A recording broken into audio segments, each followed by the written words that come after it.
meie võtame trombotsüüdid, see on niisugused valged liblad. Ma võin näidata, et see on niisugune aparaat. Siin on võetud see plasma, millega pärast protseduuri lõppu loputatakse, mis seal aparaadi all on. Ja siin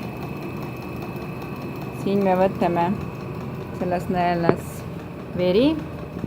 Veri jookseb voolikuga aparaadi sisse, siis pärast tsentrifugeeritakse, osa läheb siia trombotsüüdid ja siis ülejäänud osa läheb jälle tagasi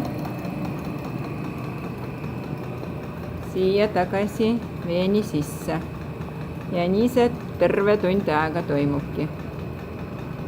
Ja pärast lõppude lõpuks me saame seda toodet.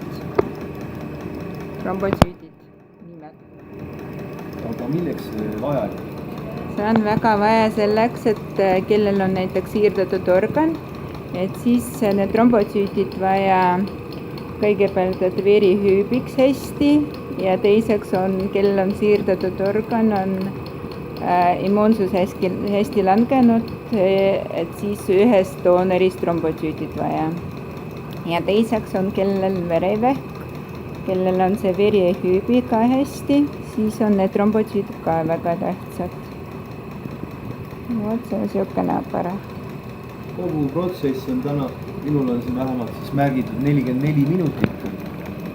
Siin on see algus ja lõpp olemas. See on näha. See näitab jah. Mis aparaat? Peame vastu. Täname natukene infot vähemalt teistele ka.